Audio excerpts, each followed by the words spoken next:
ॐ ॐ ॐ ॐ श्री गणेशाय नमः। ॐ श्री सरस्वत्यै नमः। ॐ श्री गुरुभ्यो नमः। समस्त जन कल्याणे निरतं करुणामयं नमामि चिन्मयं देवं सद्गुरुं ब्रह्मविद्वरं सद्गुरुं ब्रह्मविद्वरम्। ॐ सर्वमङ्गलमाङ्गल्ये शिवे सर्वार्थसाधिके शरण्ये त्र्यम्बके गौरी नारायणि नमोऽस्तु ते नारायणि नमोऽस्तु ते। ॐ ध्यानम् सिन्दूरारुणविग्रहान् त्रिनयनां माणिक्यमौलिस्फुरत् तारानायकशेखरां स्मितमुखीमापीनवक्षोरुहाम् पाणिभ्यामलिपूर्णरत्नचषकौ रक्तोत्पलं बिभ्रतीम् सौम्यां रत्नघटस्थरक्तचरणान् ध्यायेत् परामम्बिकाम् अरुणाम् धृतपाशाङ्कुशपुष्पबाणचापाम् अणिमादिभिरावृताम् मयूखैः अहमित्येव विभावये भवानीम् ध्यायेत् पद्मासनस्थां विकसितवदनां पद्मपत्रायदाक्षीम् हेमाभां पीतवस्त्राङ्करकलितलसद्धेम पद्मां वराङ्गीम् सर्वालङ्कारयुक्तां सततमभयदां भक्तनम्रां भवानीम् श्रीविद्यां शान्तमूर्तिं सकलसुरनुतां सर्वसम्पत्प्रदात्रीम् सकुङ्कुमविलेपनामलिकचुम्बिकस्तूरिकाम् समन्दहसिते सशरचापपाशाङ्कुशाम् अशेषजनमोहिनीम् अरुणमाल्यभूषाम्बराम् जपाकुसुमभासुरान् जपविधौ स्मरेदम्बिकाम्। ॐ ऐं ह्रीं श्रीं ॐ श्रीमात्रे नमः। ॐ श्रीमाता श्रीमहाराज्ञी श्रीमत्सिंहासनेश्वरी चिदग्निकुण्डसम्भूता देवकार्यसमुद्यता योद्यद्भानुसहस्राभा चतुर्बाहुसमन्विता रागस्वरूप पाषाढ्या क्रोधाकाराङ्कुशोज्ज्वला मनोरूपेक्षुकोदण्डा पञ्चतन्मात्रसायका निजारुणप्रभापूरमज्जद्ब्रह्माण्डमण्डला चम्पकाशोकपुन्नागसौगन्धिकलसत्कचा कुरुविन्दमणिश्रेणी कनत्कोटीरमण्डिता अष्टमी चन्द्रविभ्राजतलिकस्थलशोभिता मुखचन्द्रकलङ्काभमृगनाभिविशेषका वदनस्मरमाङ्गल्य गृहतोरणचिल्लिका वक्त्रलक्ष्मी परिवाह चलन्मीनाभलोचना नवचम्पकपुष्पाभनासा दण्डविराजिता ताराकान्तितिरस्कारिणासाभरणभासुरा कदम्बमञ्जरी क्लिप्तकर्णपूरमनोहरा ताटङ्कयुगलीभूततपनोडुपमण्डला पद्मरागशिलादर्श परिभाविकपोलभूः नवविद्रुमबिम्बश्रीन्यक्कारिरदनच्छदा शुद्धविद्याङ्कुराकार द्विजपङ्क्तिद्वयोज्ज्वला कर्पूरवीटिकामोद समाकर्ष दिगन्तरा समाकर्षि दिगन्तरा निज सल्लाप माधुर्य विनिर्भर्सित कच्छपि मन्दस्मित प्रभापूरमज्जत् कामेश मानसा अनाकलित सादृश्य चिबुक श्रीविराजिता कामेश बद्ध माङ्गल्य सूत्र शोभित कन्धरा कनकाङ्गद केयूर कमनीय भुजान्विता रत्नग्रैवेय चिन्ताकलोल मुक्ता फलान्विता कामेश्वर प्रेम रत्नमणि प्रतिपणस्तनी नाभ्यालवाल रोमालि लता फलकुचद्वयी लक्ष्य रोमलता धारता समुन्नेय मध्यमा स्तन भारदलन्मध्य पट्टबन्धवलिस्त्रया अरुणारुण कौसुम्भ वस्त्र भास्वत्कटीतटी रत्नकिङ्किणिकारम्य रशनादामभूषिता कामेश ज्ञात सौभाग्यमार्दवोरुद्वयान्विता माणिक्य मुकुटाकार जानुद्वय विराजिता इन्द्रगोप परीक्षिप्त स्मरतूणाभजङ्घिका गूढगुल्फा कूर्म पृष्ठ जयिष्णु प्रपदान्विता नखदीधिति सञ्छन्न नमज्जन तपो तमो गुणा पदद्वय प्रभाजाल पराकृत सरोरुहा सिञ्जानमणि मञ्जीर मण्डित श्रीपदाम्बुजा मराली मन्दगमना महालावण्य शेवधिः सर्वारुणानवद्याङ्गी सर्वाभरण भाषिता सर्वाभरणभूषिता शिवकामेश्वराङ्कस्था शिवा स्वाधीनवल्लभा सुमेरुमध्य शृङ्गस्था श्रीमन्नगरनायिका चिन्तामणिग्रहान्तस्था पञ्चब्रह्मासनस्थिता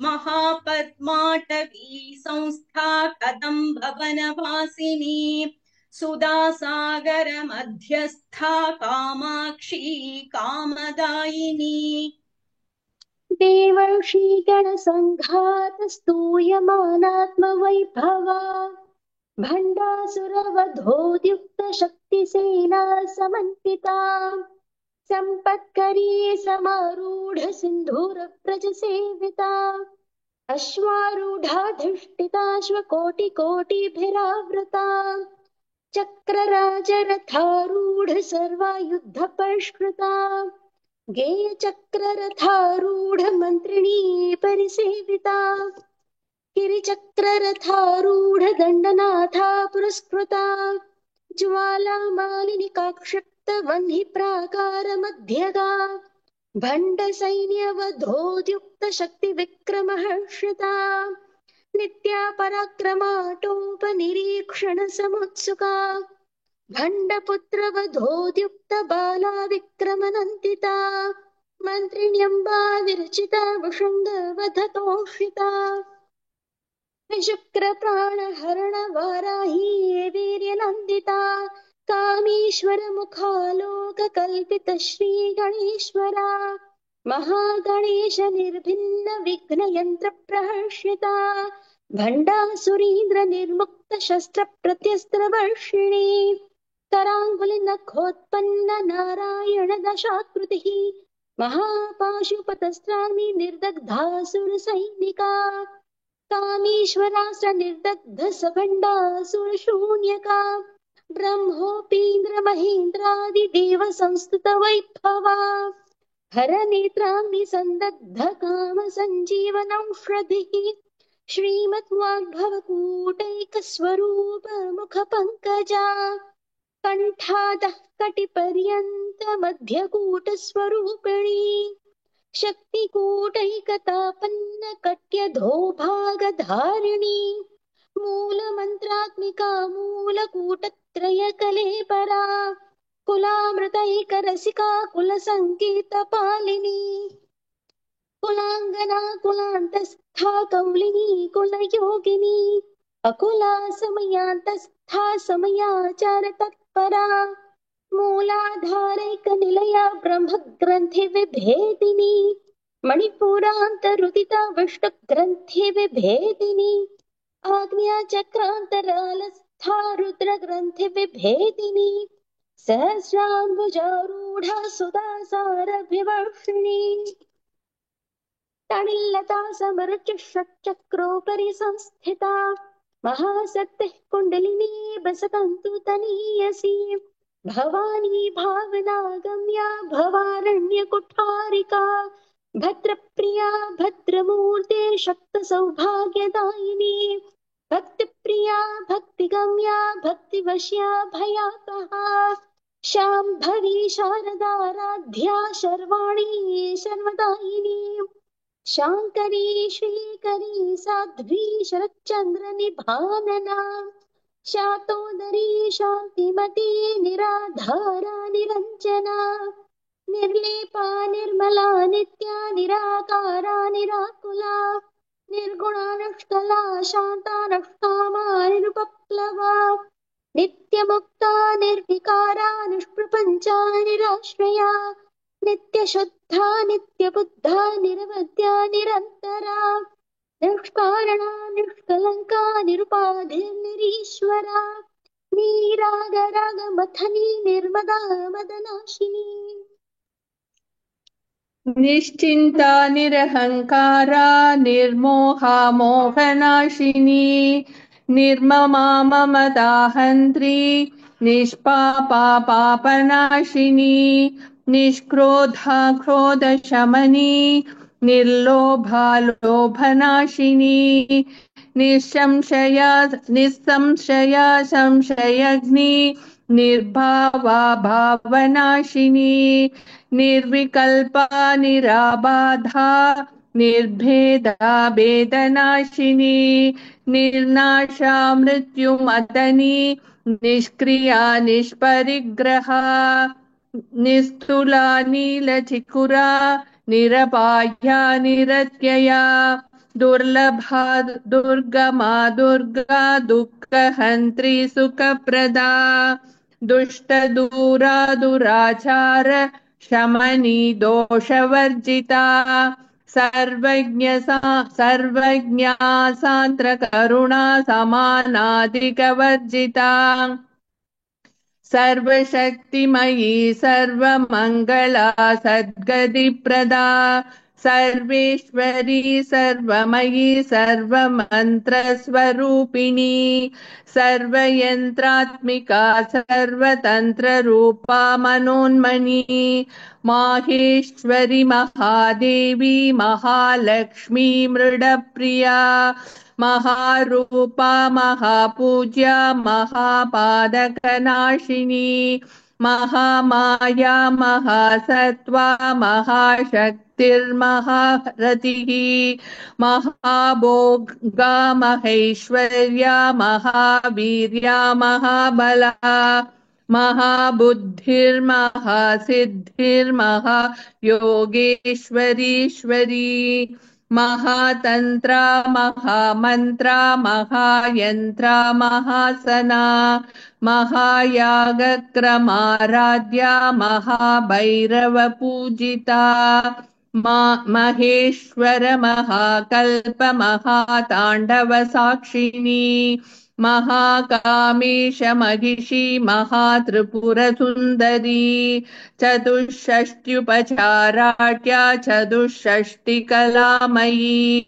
महाचतुष्षष्टिकोटियोगिनी गणसेविता मनुविद्या चन्द्रविद्या चन्द्रमण्डलमध्यगा चारुरूपा चारुहासा चारुचन्द्रकलाधरा चराचर जगन्नाथ चक्रराजनिकेतना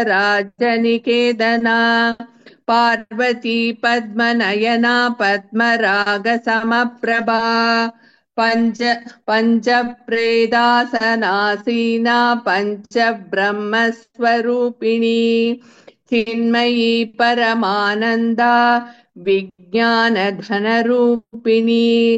ध्यानध्यातृध्येयरूपा धर्माधर्मविवर्जिता विश्वरूपा जागरिणी स्वपन्ती तैजसात्मिका सुप्ता प्रज्ञात्मिका तुर्या सर्वावस्था विवर्जिता सृष्टिकर्त्री ब्रह्मरूपा गोप्त्री गोविन्दरूपिणी संहारिणी रुद्ररूपा तिरोधानकरीश्वरी सदा शिवानुग्रहता पञ्चकृत्यपरायणा भानुमण्डलमध्यस्था भैरवी भगमालिनी पद्मासना भगवती पद्मनाभसहोदरी उन्मेषनिमिषोत्पन्न विपन्न भुवनावली सहस्रशीर्षा वदना सहस्राक्षी सहस्रपात् ब्रह्म कीटजननी वर्णाश्रमविदायिनी निजाज्ञारूप निगमा पुण्या पुण्यफलप्रदा श्रुति श्रीमन्द सिन्दूरीकृत पादाब्जधूलिका सकलागम सन्दोह सुप्ति मौतिका पुरुषार्थप्रदा पूर्णा भोगिनी भुवनेश्वरी अंबिकानादिनिधना हरिब्रह्मेन्द्र सेविता नारायणी नादरूपा नामरूप विवर्जिता ह्रींकारी ह्रीमती रुद्या हेयोपादेयवर्जिता राजराजार्चिता राज्ञी रम्या राजीवलोचना रञ्जनी रमणीरस्या रणत किङ्किणीमेखला रमा राकेन्दुवदना रतिरूप रतिप्रिया रमा राकेन्दुवदना रतिरूपा रतिप्रिया रक्षाकरी राक्षसग्नि रामा रमणलम्पटा काम्या कामकलारूपा कदम्बकुसुमप्रिया कल्याणी जगति कन्दा करुणारससागरा कलावती कलालापा कान्ता कादम्बरी प्रिया वरदा वामनयना वारुणी मद्विफला विश्वाधिका वेदवेद्या विन्ध्याचलनिवासिनी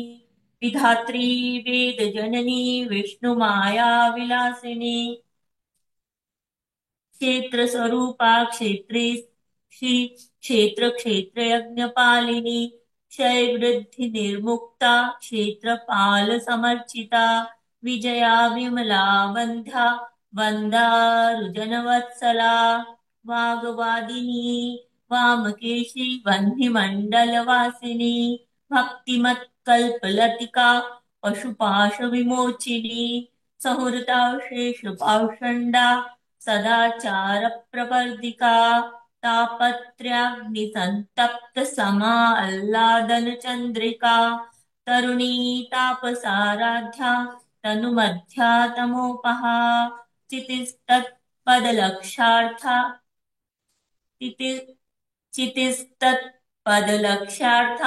चिदेकरसरूपिणी स्वात्मानन्दलभीभूत ब्रह्माद्यानन्द संस्थितिः परा प्रत्यक्षचितिरूपा पश्यन्ती परदेवता मध्यमा वैखरी रूपा भक्तमानसहंसिका कामेश्वर प्राणनाडी कृतज्ञा कामपूजिता शृङ्गाररस सम्पूर्णा जया जालन्धरस्थिता ओड्यानपीठनिलया बिन्दुमण्डलवासिनी रहो यागक्रमाराध्या रहस्तर्पणतर्पिता सद्यः प्रसादिनी विश्वसाक्षिणी साक्षिवर्जिता षडङ्गदेवतायुक्ता षड्गुण्यपरिपूरिता नित्यक्लिन्ना निरुपमा निर्वाणसुखदायिनी नित्या षोडशिकारूपा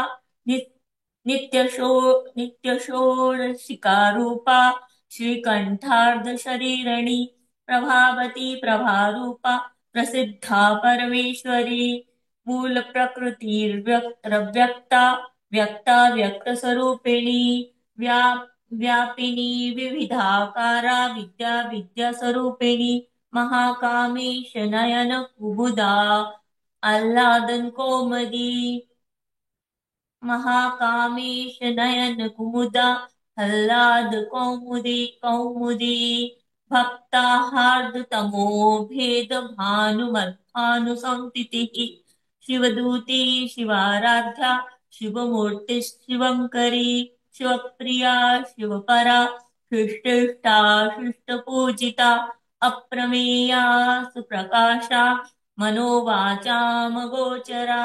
तिशक्तिश्चेतना रूपा जड़शक्तिर्जडात्मिका गायत्री गायत्री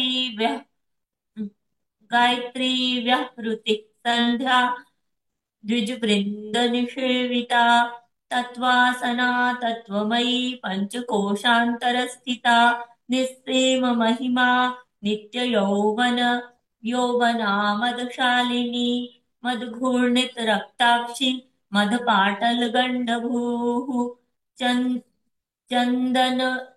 चन्दनद्रवदिग्धाङ्गी चाम्पेयकुसुमप्रिया कुशला कोमलाकारा कुरुकुल्ला कुलेश्वरी कुलकुण्डालया कौलमार्गतत्पर सेविता कुमारगणनाथाम्ब तुष्टिः पुष्टिर्मतिर्धृतिः शान्तिस्वति शान्ति स्वस्तिमती कान्ति कान्तिर्नन्दिनी विघ्ननाशिनी तेजोवती त्रिनयना लोलाक्षी कामरूपिणी मालिनी हंसिनी माता मलयाञ्चलवासिनी सुमुखी नलिनी शुभ्रू शोभना सुरनायिका कालकंठी कांतिमती क्षोभिनी सूक्ष्मरूपिणी वज्रेश्वरी वामदेवी वयोवस्था विवर्जिता सिद्धेश्वरी सिद्धविद्या सिद्धमाता यशस्विनी विशुद्धि चक्र निलया रक्तवर्णा त्रिलोचना खड्वांगादि प्रहरणा वदनैक समन्विता पायसाना प्रिया त्वस्था पशुलोक भयंकरी अमृताधि महाशक्ति संवृता ढाकिनीश्वरी अनाहताब्जनिलया श्यामाभा वदनद्वया त्रंष्ट्रोज्ज्वलाक्षमालादि धरा रुधिर संस्थिता कालरात्र्यादि शक्त्यौघ वृता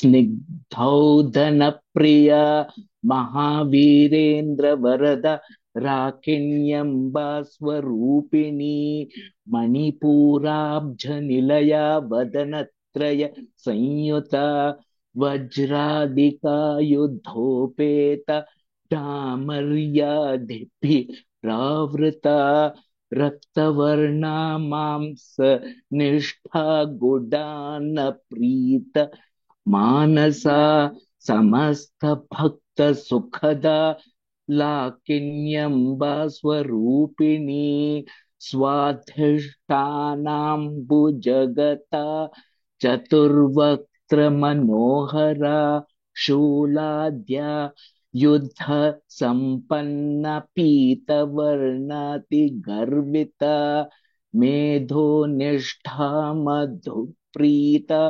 बन्धिन्यादि समन्विता दध्यन्नासक्त हृदय काकिनी रूपधारिणी मूलाधाराम्बुजरूढ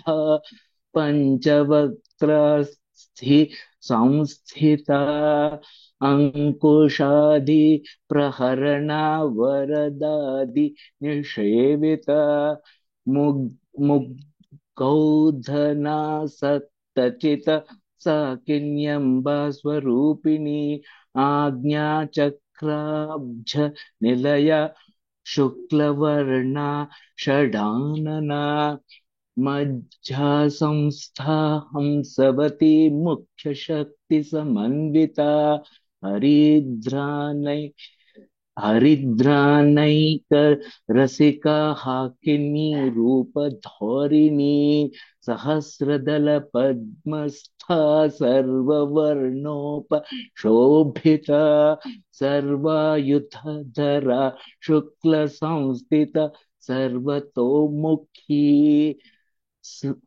सर्वोधन प्रीत चित्ता याकिन्यम्बा स्वरूपिणी स्वाहा स्वधा मतिर्मेधा श्रुति स्मृतिरनुत्तमा पुण्यकीर्तिः पुण्यलभ्या पुण्यश्रवण कीर्तना पुलोज पुलोमजार्चिता बन्धमोचनी बर्बरालका विमर्श रूपिणी विद्या वियदादि जगत् प्रसूः सर्वव्याधि प्रशमनी सर्वमृत्यु निवारिणी अग्रगण्या चिन्त्य रूपा कलिकल्मषनाशिनी कात्यायनी कालहन्त्री कमलाक्ष निषेविता ताम्बूलपूरितमुखी दाढी मी कुसुमप्रभा मृगाक्षी मोहिनी मुख्य मृडानि मित्ररूपिणी नित्यतृप्ता भक्तनिधिर्नियन्त्री निखिलेश्वरी मैत्र्यादिवासना लभ्य महाप्रलय साक्षिणी पराशक्ति परानिष्ठा प्रज्ञा घन रूपिणी मध्वीपानलसामत्ता मातृका वर्णरूपिणी महाकैलास निलया निर्मला मृणाल मृत्युजोलता महानीया दया मूर्ति महासाम्राज्यशालिनी आत्म विद्या महाविद्या श्री विद्या काम सेविता श्री षोडशाक्षरी विद्या त्रिकूट काम कोटिका दताक्ष किंकरी भूता कमला कोटि सेविता शिरस्थिता चंद्रनती चंद्रनभा भालस्तेन्द्र तनुप्रभा हृदयस्थार विप्रख्या त्रिकोणान्तरदीपिका दक्षायनी दैत्यहन्त्री दक्षयज्ञविनाशिनी तारान्दोलितदीर्घाक्षी धरहासोज्ज्वलन्मुखी गुरुमूर्तिर्गुणनिधिर्गुमाता गुह्यजन्मभूः दिवेशी दन्दनी तिष्ठा देहराकाशरूपिणी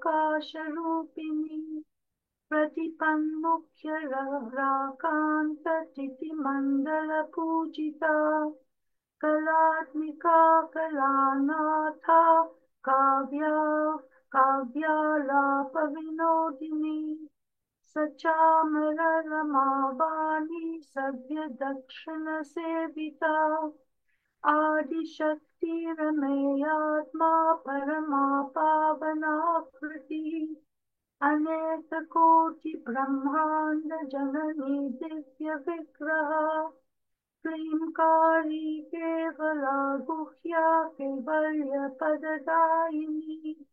त्रिपुरा त्रिजगद्वन्द्या त्रिमूर्तिस्त्रिदशेश्वरी त्र्यक्षरी षक्षरी दिव्यगन्धाढ्या सिन्दूरतिलकाञ्चिता उमा शैलेन्द्रतनया गौरी गन्धर्वसेविता विश्वगर्भा स्वर्णगर्भा वरदा वागदीश्वरी ज्ञानगम्या परिच्छेद्या ज्ञानदा ज्ञानविग्रहा सर्ववेदान्तसंवेद्या सत्यानन्दस्वरूपिणी लोपामुद्राचिता लीला क्लुप्तब्रह्माण्डमण्डला अदृश्य दृश्यरहिता विज्ञात्री वेद्यवर्जिता योगिनी योगदा योग्या योगानन्दा युगन्धरा इच्छाशक्ति ज्ञानशक्ति क्रियाशक्ति स्वरूपिणी सर्वाधारा सुप्रतिष्ठा सदसद्रूपधारिणी अष्टमूर्तिरजा जयत्री लोकयात्रा विधायिनी एकाकिनी भूमरूपा निद्वैताद्वैतवर्जिता अनदा वसुधा वृद्धा ब्रह्मात्मैक्यस्वरूपिणी बृहति ब्राह्मणी ब्राह्मी ब्रह्मानन्दा बलिप्रिया भाष्यरूपा बृहत्सेना भवभावविवर्जिता सुखाराध्या सुखाराध्या शुभकरी शोभना शूलभागती राजराजेश्वरी राज्यदायिनी राज्यवल्लभा राजकृपा राजपीतनिवेशितनिजाश्रिता राज्यलक्ष्मी कोसनाथा चतुरङ्गबलेश्वरी साम्राज्यदायिनी सत्यसन्धा सागरमेखला दीक्षिता दैत्यशमनी सर्वलोकवशाङ्करी सर्वार्थधात्री सावित्री सच्चिदानन्दरूपिणी देशकाला परिच्छिन्ना सर्वगा सर्वमोहिनी सरस्वती शास्त्रमयी गुहाम्बा गुह्यरूपिणी सर्वोपाधिविनिर्मुक्ता सदा शिवभक्तिप्रभृता सम्प्रदायेश्वरी साध्वी गुरुमण्डलरूपिणी कुलोत्तीर्णा भगाराध्या माया मधुमती मही गणाम्बा गुह्यकाराध्या कोमलांगी गुरुप्रिया स्वतन्त्रा सर्वतन्त्रेशी दक्षिणामूर्तिरूपिणी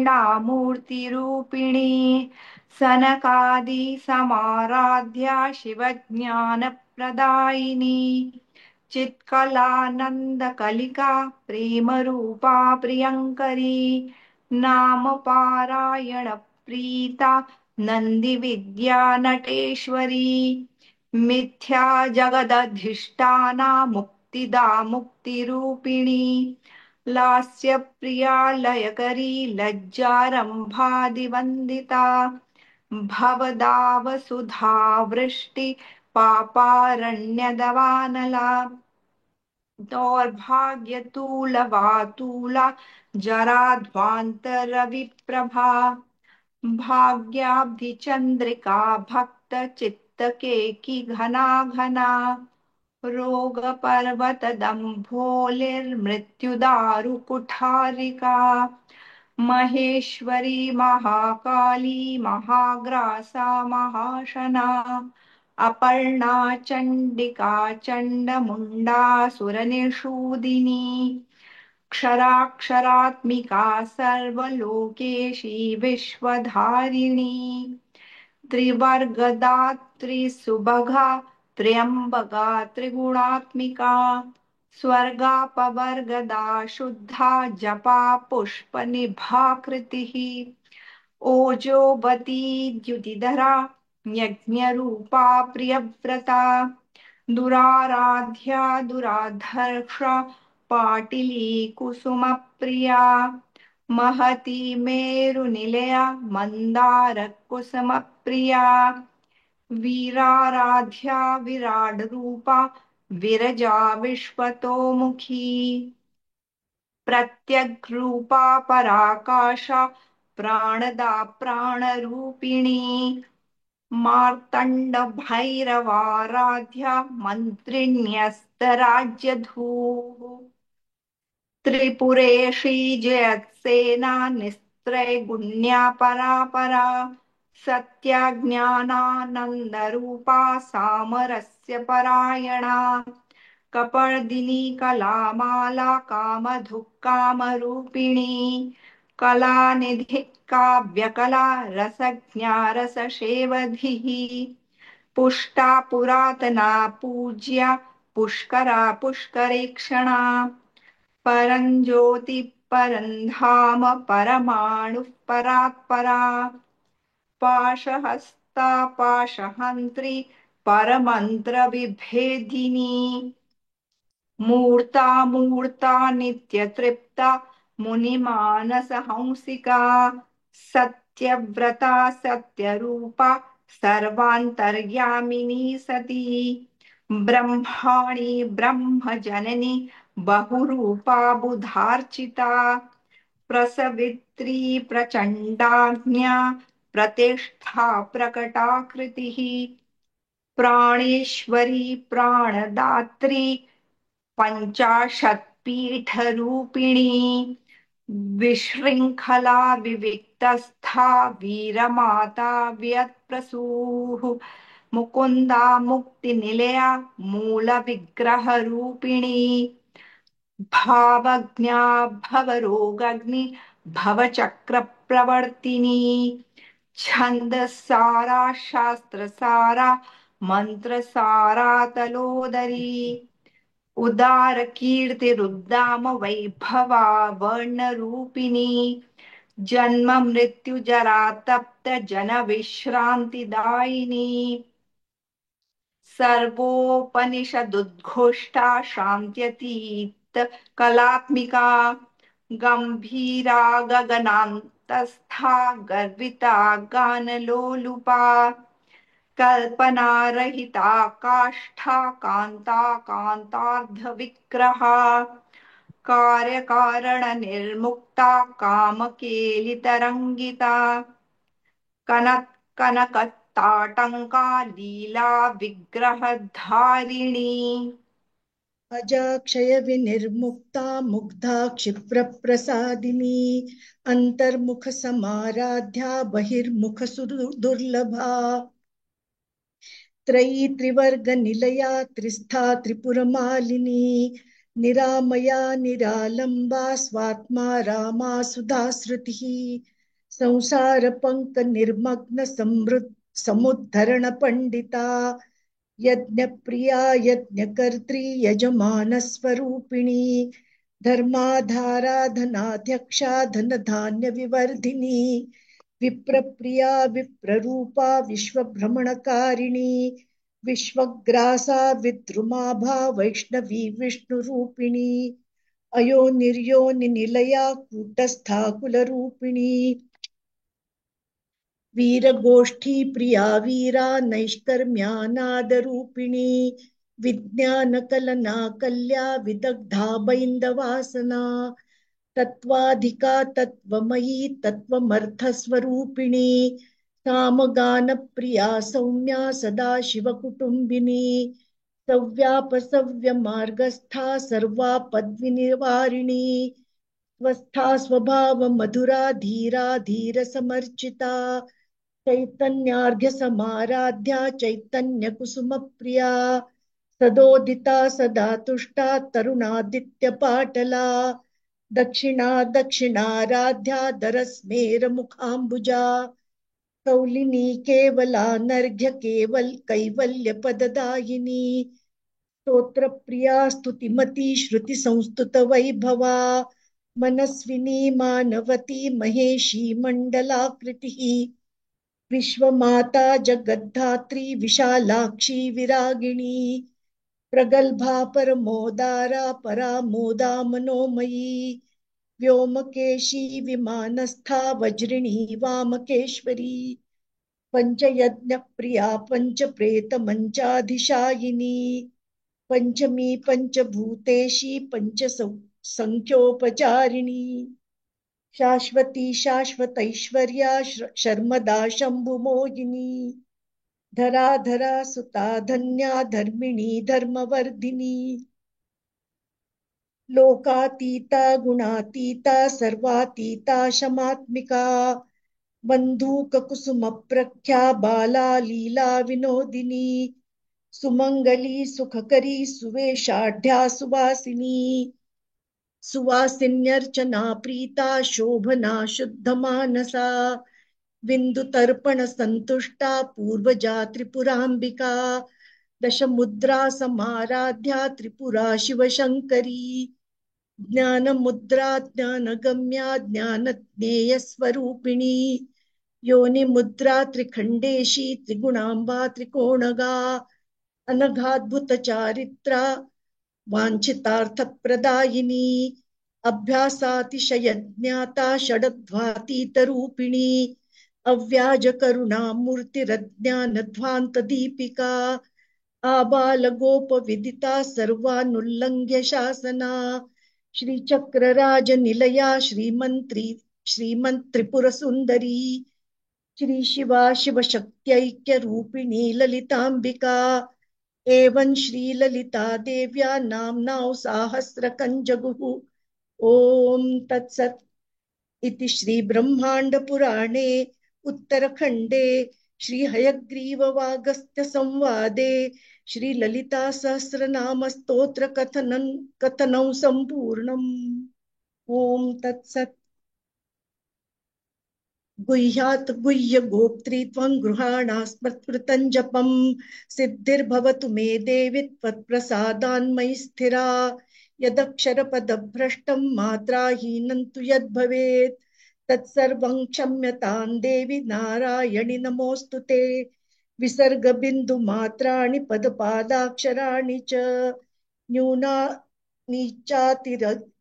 न्यूनानि रिक्तानि क्षमस्व परमेश्वरी अन्यथा शरणं नास्ति त्वमेव शरणं मम तस्मात् कारुण्य भावेन रक्ष रक्ष महेश्वरी।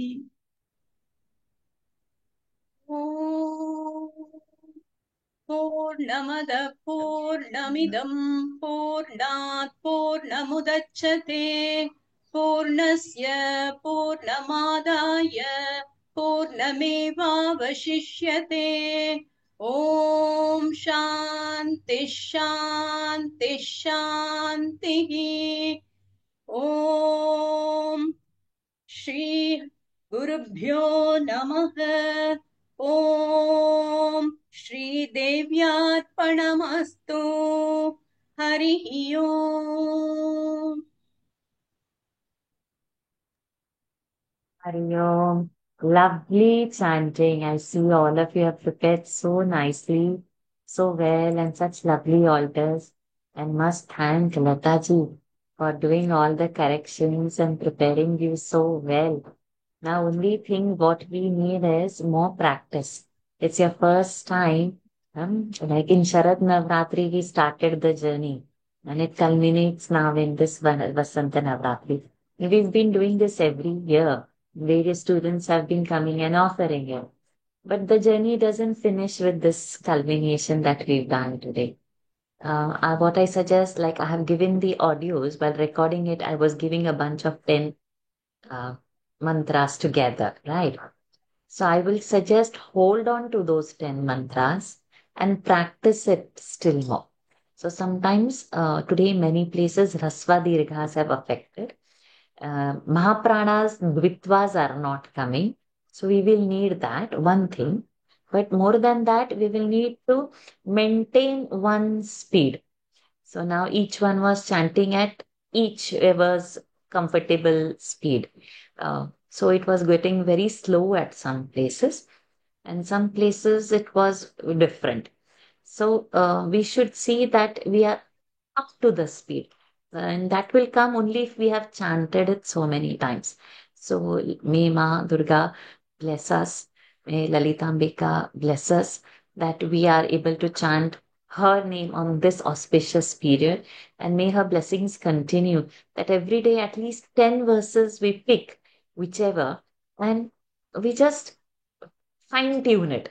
So no need to even chant. And then once a Friday comes or whatever you select a day, a Purnima you want to do, or you select a day once a week or once a month or once a fortnight, to offer it to her, the whole thing.